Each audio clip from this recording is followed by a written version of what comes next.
Welcome to the first ever episode of the Title 18 Word Crimes podcast. My name is Erik Arneson, and I write crime fiction. On this podcast, you'll hear audio versions of my stories, and if all goes according to plan, stories from other writers as well. I have absolutely, undeniably stolen the idea for this podcast from the great Seth Harwood. If you're not familiar with his Crime Wave podcast, be sure to check it out at crimewave.com. That's crimewav.com. Seth is a true podcast master, so do yourself a favor and get Crime Wave into your podcast rotation. Here on the Title 18 Word Crimes podcast, most of the stories will be read by Scott Detrow, a reporter for public radio station KQED in Sacramento, California. So, let's get to it. The story for this episode is For the Honesty, which was originally published by the Flash Fiction Offensive at Out of the Gutter Online. For the Honesty by Erik Arneson, read by Scott Detrow. Bruce Burton watched his wife's eyes light up when she unwrapped the gold bracelet with a diamond butterfly charm. Her pleasure seemed genuine, but he couldn't tell for sure. "I love it," Amber said. "I'm glad." "What's the occasion?" "Early anniversary gift," he said. She smiled. "That's 2 months away." "Well, I've been a real jerk lately, and I'm sorry. Besides, I couldn't wait to see how it would look on you." "Thank you, baby," she said. Amber kissed him on the lips. It felt like she meant it. Eating lunch at his office computer, Bruce eyed the dot making its way up 5th Street. The dot stopped near the intersection of 5th and Walnut, then moved off the road and into what the satellite image revealed to be a parking lot. Bruce didn't know why Amber was there when she was supposed to be at work, although he had a suspicion. 30 seconds later, the dot started moving again, but much more slowly. Amber must have gotten out of her car and started walking. The dot stopped on Walnut, halfway between 4th and 5th. With a few clicks, Bruce learned that she was at an apartment building. 25 modern apartments with easy access to downtown, a heated indoor pool, and a completely renovated gym, according to the complex's website. He took a deep breath and closed the GPS tracking program. Now he had definitive proof. He would confront her tonight. "Welcome home, honey. How was your day?"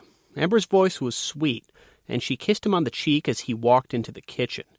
How could she pretend nothing was going on? "Okay, I suppose. You?" he said. "Oh, nothing special. Work, some grocery shopping. Then I came home to make dinner," she said. She had the ingredients spread out on the granite-topped kitchen island they had installed last year. "How about lunch?" "Lunch?" She turned away from him, pulling a mixing bowl from the island's open shelving. He moved closer. "Yeah, lunch. You go somewhere for lunch today?" No, just ate at the office," she said. "That so?" She turned back toward him. Her eyes squinted and her forehead wrinkled. "Yes, Bruce, that's so. You're lying." Amber straightened her back and looked him in the eye. "What did you say?" Her voice grew louder, but he was sure he heard it crack. That meant she was lying, right? "You're lying." "What are you talking about?" she asked. "You went to an apartment building on Walnut Street." She cocked her head to the side. "Are you following me?"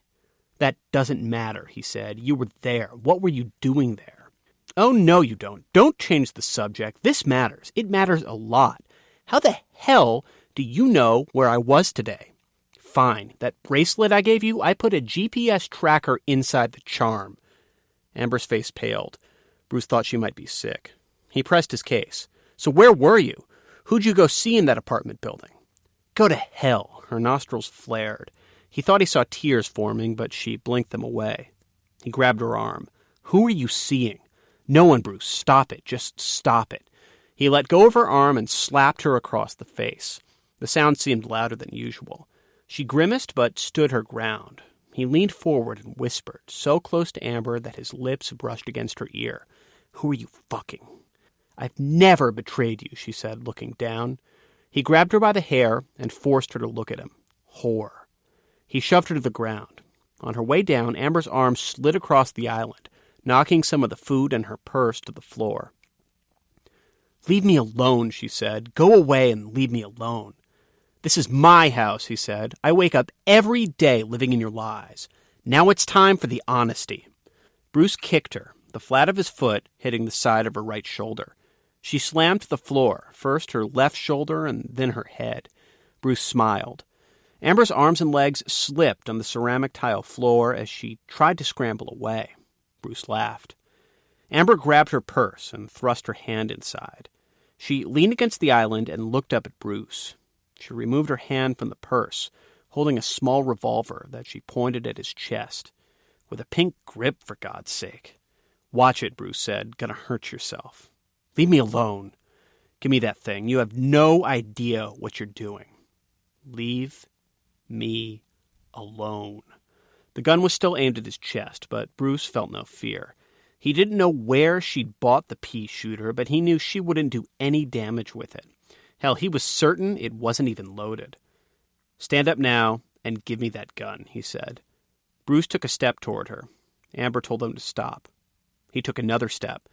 She told him he wouldn't get another warning. He took another step, heard an explosion, and felt someone shove a red-hot poker through his heart. He fell onto both knees and started to tip forward. He tried to lift his arms to break the fall, but couldn't. He landed on his face. Out of the corner of his eye, he saw a blurry pool of red spreading across the kitchen floor. He wondered if all that blood was his. Amber slumped against the island. She shook and cried for what felt like hours, mourning the love she once held and had lost, mourning the wasted years of her life. When the tears stopped, a deep sense of relief washed over her. She pulled her phone out of her purse. Before dialing 911, she looked at Bruce's corpse. "You bastard," she said. "I wasn't at the apartment. I was across the street, practicing at the gun range." That was Scott Detrow reading For the Honesty, which was originally published by the Flash Fiction Offensive at Out of the Gutter Online. The Flash Fiction Offensive is a great source for short, hard-hitting fiction. Editors Joe Clifford and Tom Pitts do an outstanding job. You can check it out at outofthegutteronline.com. You can find the voice behind the story, Scott Detrow, on Twitter at Scott, DETROW, and at his website, scottdetrow.com. And you can find me at erikarneson.com. That's ERIKARNESON.com. Every episode of the Title 18 Word Crimes podcast will be archived right there at erikarneson.com. I'm also at Erik Arneson on Twitter, and pretty easy to find on Facebook. The music used on this episode is by The Throws. I also stole the title For the Honesty from them, and you can find The Throws online at thethrows.com. All the links I just mentioned can be found on the podcast page at erikarneson.com. Hey, thank you so much for listening to this very first episode of the Title 18 Word Crimes podcast. We'll be back soon with more crime fiction for your listening pleasure.